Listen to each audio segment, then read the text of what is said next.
I wanted to come on here and talk about this very disturbing video that has been making its rounds on social media for the last couple of hours. Now I'm recording this on August 23rd, 2021. And usually I like to upload my videos in a certain particular order, but I like to call this this is what I like to call an emergency recording, meaning that I will upload the video probably within a day of me recording it instead of letting it just sit in the backlog and just kind of like fade into obscurity, because this is something that really needs to be talked about ASAP. So as you can see, this is a screenshot of my tweet and me retweeting this tweet right here, and I'm gonna play the video.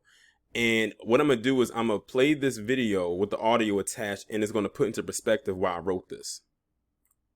So this family, they're not feeding their adopted child. She's crying. They're being racist towards their daughter. You guys we need to expose these people, this family. Look at her, she looks hungry. And they're making her say that she's not hungry. And these people are disowning her, and they're probably using her as a slave like they were back in the day. So yes, the sheriffs are on the way. I called the cops because yes, I'm a Catholic ass person and I'm not about to watch this go by. That is very rude and very disgusting of these people. And yes, these people are scaring this little girl. Okay, so you saw this clip right here. And shout out to the woman who's recording it and putting it out there on social media so people can see it, because this definitely will not make the news.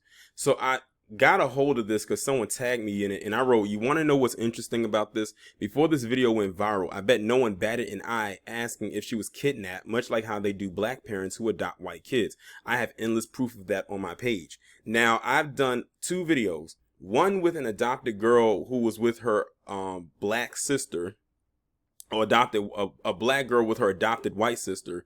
And then I did one with a black family who had two adopted brothers who were both white. And in both incidents right there, you had PC accusing both of them of kidnapping those kids. And nothing was going on. The kids were not being harmed. Nothing was going on with them in any type of way. They were happy. They were genuinely happy. They were glad to be in the presence of who they were with. And, you know, that's who they were being raised by or raised with. Yet you have this right here.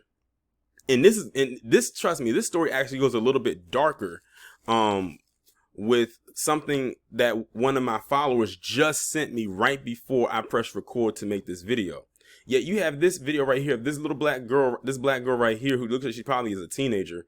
And she looks like, if you look at her image right here, she just looks like she's just so out of place, or like she doesn't want to be there, or like this is a cry for help without her really saying anything, or like almost like if you say anything, then, you know, we're going to deal with you when we get home.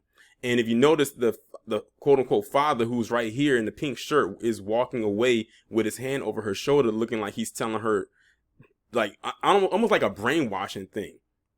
And the lady recording it, she pretty much caught wind of what was going on and decided to call out this behavior that was going on and being shown in this video.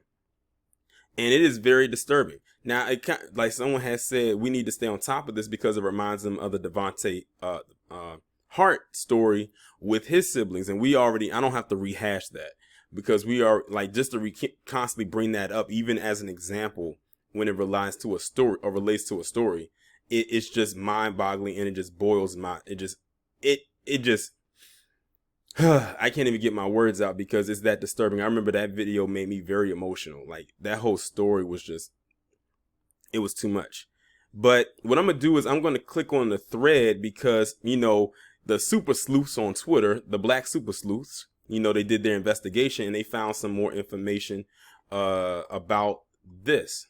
So here's one right here where this person said this brother did some investigating. It says, on another post I saw it was Palm Desert. I'm pretty positive that's California. And they said that they found it. It is in California. They said someone even found the license plate number of the car they were driving. So this is where it was at, 73705 Gerald Ford Drive, Palm Desert, California, 92211. So that's pretty some information right there that the people on Twitter did finding. Now here's where it gets even darker than this. Let me pause this right quick. Now shout out to Nikki B's hashtag FBA on Twitter for sending me this. And this is a screenshot of an article that got posted on June 25th, 2020. It says, still no jail time for white couple who starved and abused their black adopted children.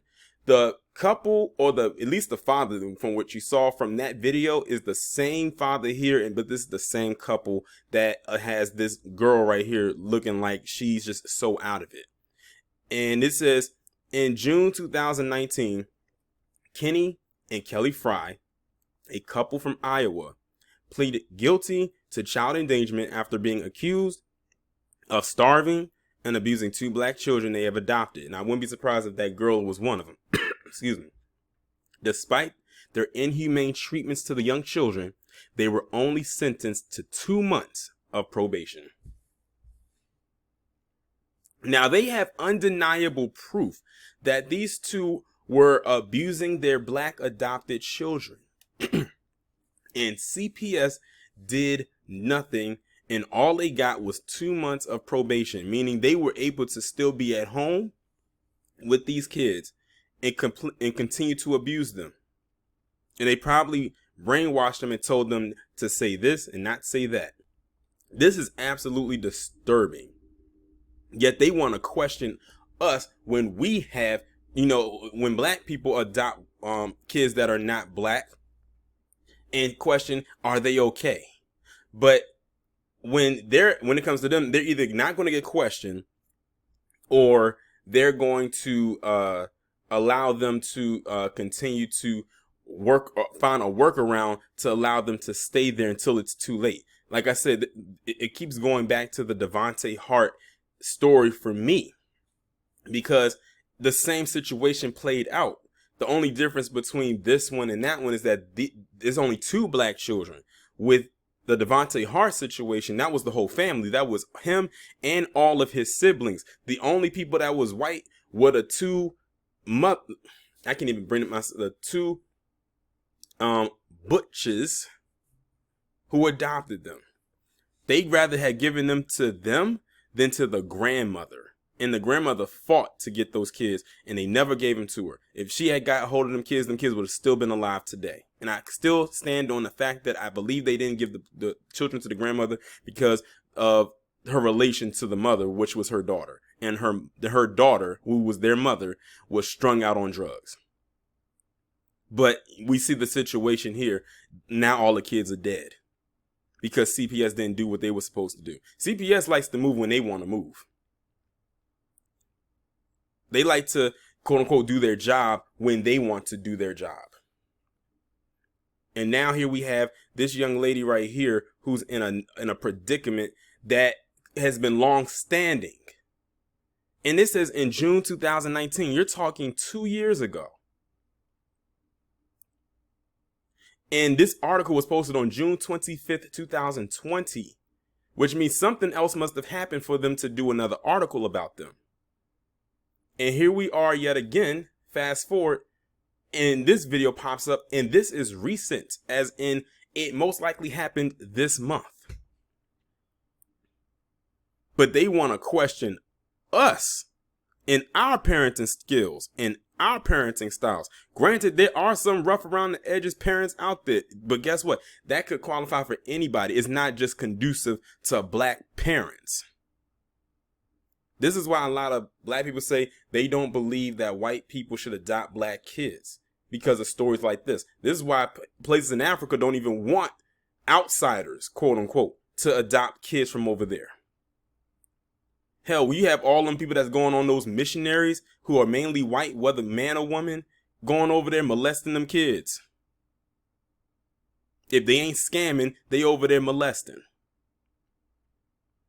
And if they get a hold of them and try to bring them back to the States, who knows what they'll try to do. Like I said, not far removed from the ancestors. And if you listen to the audio where the woman was saying, they said that she's basically starving them. Goes back to what it says right here. Who starved and abused their black adopted children, and what were they doing in that video? Starving her. Everybody else, every other kid that was around her looked happy and moving and whatever. She's the only one that's kind of sitting there like she was like as if she was in a corner by herself, even though she was around other people. She looked so depressed. She looked sad. And there was no happiness there. It's almost like she had no soul.